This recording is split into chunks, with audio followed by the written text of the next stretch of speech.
What is up, gamers? Staxwell's back at it again today with another video, another market watch. You guys know what's going on. I've been busy grinding for nationals, and it seems like everyone else has been too, because this market is totally dictated by competitive play. It seems like everyone everywhere is just gearing up for the national season, and the market is totally reflecting that.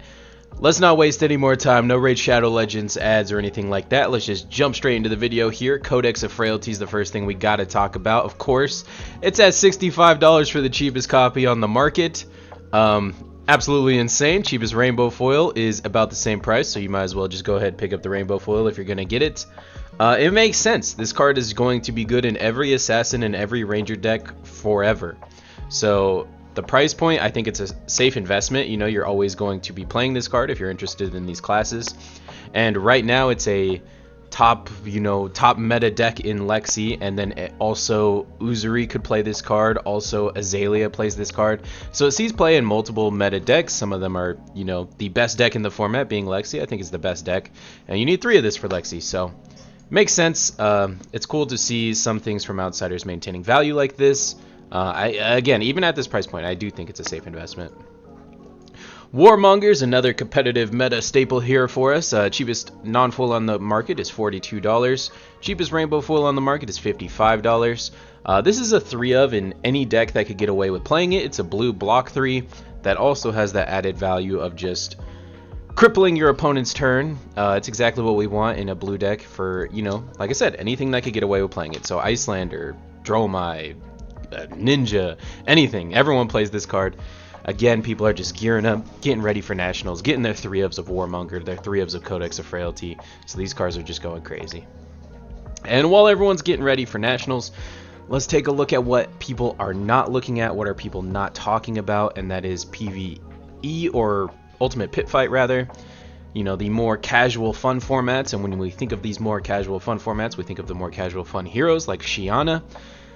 The Shiana deck lists are actually starting to look like real decks. They're starting to form, they're starting to look cool. And I don't know if you guys remember, maybe like a month or two ago, this card was like $150, $170. Now it's back down to just $70. I think this is probably the floor. This is probably as low as this card goes. This is the only printing of it, so if this ever becomes like a meta contender, it's printed once in Crucible, which is the least printed set ever, and it's a legendary from Crucible. So if this ever becomes meta, you could expect this price to skyrocket. I'm not saying it ever will, but just something to look out for, something to be prepared for. Let's not wait until that happens. Let's just go ahead and get ahead of the curve now. If we don't have one, probably worth picking up. Vestiges of Soul. This was one that a lot of people thought that maybe Prism or Boltum would want to play with the new cards from the new sets. Unfortunately, it didn't quite pan out that way. So Vestige of Soul is back down to $33 now, which is pretty crazy because even the rainbow foil before was like $70.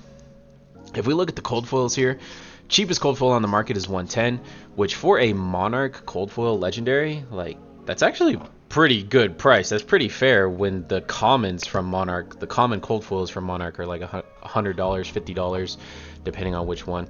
Well, I guess $50 is more accurate, but good pickup nonetheless. If you don't have one, I at least recommend picking up a rainbow foil while these heroes don't play them now. We know we're going back to Monarch at some point, and there's definitely a chance that we'll be playing them when we go back to Monarch. And if not, $33. I mean, I just can't imagine it getting much cheaper than that, I think it's a good pickup. Imperium Rapture, the extended art cold foil, is criminally cheap, disgustingly cheap in my opinion. $105 for the cheapest copy. This is crazy when we compare it to other things. Here, let's just take a look at outsiders here. And if we compare it to something like Redback Shroud, so it's theoretically just as rare as Redback Shroud, right? They're both legendary extended art, except Imperium Rapture is actually good, and Redback Shroud is kind of horrible. if we're being honest with ourselves, let's be real. If we're being honest, Redback Shroud is just kind of bad, and Imperium Rapture is good. So how is Imperium Rapture half the price of Redback Shroud? I know $105 is still a lot of money to a lot of people, myself included, but if you're on the fence about that card and you kind of want to get Imperium Rapture extended art, I highly recommend it. Trench of the Suck Treasure extended art is $125, and this one, it's okay, but it's objectively not as good as Imperium Rapture, right? So I just don't get how Imperium Rapture is cheaper than either of these cards. Good Deeds Don't Go Unnoticed is $100. That's a little bit crazy. I am so glad that LSS made this and gave them out to content creators. You know, when I see that this is $100, I don't think to myself like, oh man, that sucks. I used to have a giant stack of those. I really think to myself like, that's awesome. I'm glad I was able to, you know, give these away. I probably made some people's day by giving them such a crazy card. And, you know, this might be the most expensive card that some of my patrons were able to have, right? Maybe some of my patrons are more casual. Maybe they get something like this, and this is like the prized gem of their collection. And I'm just so happy that LSS made that possible for me. I think it's a fantastic like card flavor wise, and like for the history of the game, I think it's a cool relic, and you know, it's exclusive enough, it's rare enough to warrant this price point. Totally makes sense. Anyone who plays UPF and wants to play this card is going to need 2 of them. I still have a little bit of them. I want to say I have like 5 or 6 left, so I will be slowly bleeding those out and slowly raffling them off to the patrons. And I'll probably do it like once a month or once every few weeks or something like that. So if you're not a patron, go ahead and become one. The link is in the description below. I don't want to waste too much time with that. Let's move on. Spoil Skull Extended Art is only $15 for the cheapest extended art cold foil on the market. This is crazy. This card is so beautiful. I was looking at it the other day and I was playing Chain against it, and he like flipped over all of his cards, and I was just like mesmerized by the Spoiled Skull. And I was like, are you not going to bring AB? And he's like, Spoiled Skull has AB. And I was like, oh yeah. It's so beautiful. I just got lost in it. I forgot it even had AB. So gorgeous card. That whole tangent, that whole story is just to say how beautiful of a card Spoiled Skull is. Yeah, $15 I think is very cheap. I think it's playable. It's good. Obviously, it has Arcane Barrier 1. The action is not completely irrelevant. I think it's a fine card. Boneyard Marauder, the Rainbow Foil. Oops, I don't know what I did here. Boneyard Marauder, the Rainbow Foil alternate art promo from Team Covenant from 2 years ago or whenever Monarch came out is only $17. This is crazy. You need 3 of them, and it being this cheap and being a 3 of kind of doesn't make a whole lot of sense to me. I guess it's just because Levia isn't the most competitively viable deck. For now, Levia is right there on the edge, right? So maybe when 1 or 2 more decks LL out of the format, Levia will be right back in it, right? And even if she's not, we're going back to Monarch. I have faith in this card. I bought a playset. I have faith in this card. Earthlore Bounty Extended Art Cold Foil. This is the OG Marvel. This was a Marvel before they called Marvels Marvel. It's only $14. It's not a competitively viable card at the exact moment. It is good in Volda for UPF. It has a lot of for funsies capability. A lot of for funsies deck plays it. But I do think that they're going to continue with the Seismic Surge synergies one of these days. They're going to start printing more cards that focus around the Seismic Surge mechanic. And if they do, I think Earthlore Bounty, particularly this extended art one, will pop. So I'm going to pick up a copy of this. And I think you guys should too. I think it's a good pickup. Down and Dirty, $21. This is insane. People are terrified of Dromai. I think it's a good card. I do. But $21, man, I don't know if it's that good. I might just play Fendal's Fighting Spirit instead, to be honest with you guys. If you guys aren't like at the top echelon of play, if you guys aren't going and competing in these nationals and pro tours and things like that, I don't think this card is worth it. Unlike Codex, I think Codex is like a card your deck functionally needs, right? This is a card that's going to be good in every matchup. It's not just sitting in your deck box in the sideboard most of the time. This is how you win a lot of your games. Whereas Down and Dirty is just like a sideboard card that most of the time its effect is irrelevant. It could have just been any popper and done the same thing. So unless you're at the highest level of play, I really don't recommend picking up this card, unfortunately. Let's see what the Rainbow Foil is at, just out of my own curiosity here. Oh, it's about $100 for a playset. Yeah, that's my take on Down and Dirty. I'm not super in love with it. Levia Redeemed. This is like the only card from Dusk Till Dawn that actually maintained its price point. It's at $600 still for the Marvel. I just kind of want to bring this to your guys' attention. I don't think anyone's really talking about this. This is the exact same pattern that happened with Command & Conquer. If you guys remember when Command & Conquer came out, the Marvel one, it held the same price point for months and months and months, and then out of nowhere it got bought out, and then the price just skyrocketed, and it came down ever since. I'm seeing the exact same thing with this Levia. Just a heads up. I'm not saying that's going to happen with this Levia, You only need 1 of the Levia, whereas you need 3 of the Command and Conquer. I'm not saying it's going to happen, I'm just saying I'm seeing the same pattern. Construct Nitro Mechoid.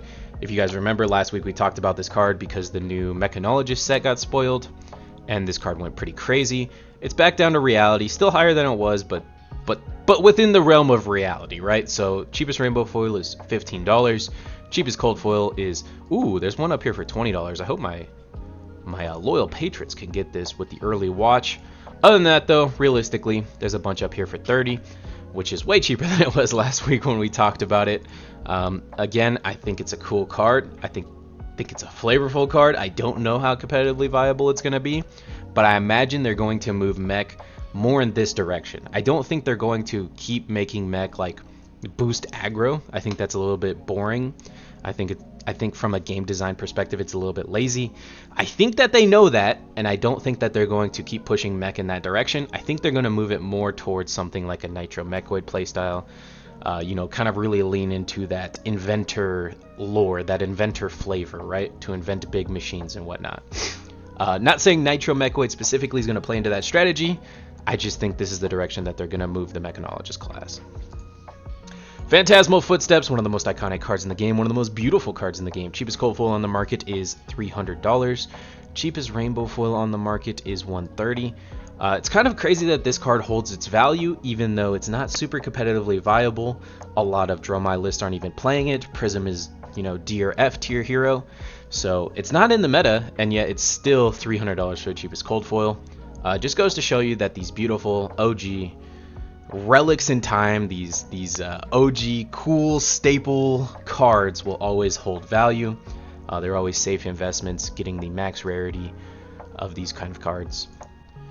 The same cannot be said for Blood of Drakai, however. The cheapest cold foil on the market is $150 for the cold foil. I do think, I bring up specifically the cold foil because I'm not a huge fan of investing into that rainbow foil. I think the cold foil is where it's at. This really is only for the hardcore collectors in the game. If you're a more casual player that's still looking to acquire most of the cards, I don't recommend picking this up. This is for someone who has, almost every competitive card and is just kind of looking for a good place to park their money in Flesh and Blood. I think, these high-end collectible cards, Blood of Drakai being one of them, is a safe bet. Just because it's a fable, it's collectible, and I can't imagine it's going to fall lower than that.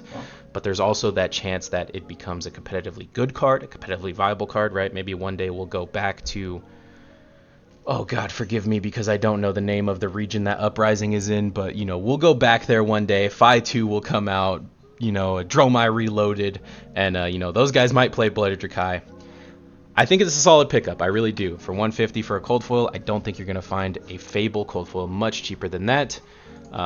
With all that being said, I also want to talk about Corsham. It falls into a lot of the same places, checking a lot of the same boxes. We're going to go back to Arya one day for sure. You guys remember when we went back to Monarch, right? And how crazy Library of Solana went when we went back? I imagine something similar is going to happen with Corsham. Cheapest cold foil Corsham on the market is $125. Cheapest rainbow foil is about $70. I think it's a good pickup either way. Arknight Shard. We haven't talked about this card in months, so I just kind of feel like it's overdue for a mention. $330 is the cheapest rainbow foil on the market, which is like half of what it was last time we talked about it. It has been months since we talked about it, but it's gone down rather substantially since then. Shiana could play it. Viscera is still legal in CC. This one has a lot more use case than the last two I talked about. Definitely a better pickup, a more prioritized pickup than the last two. So if you've been holding off on Arknight Shard, maybe now is the time. That's all I got for you guys today. Thank you so much for watching. Don't forget to like, comment, rate, subscribe, and help the algorithm help me out just a little bit here. Later, gamers.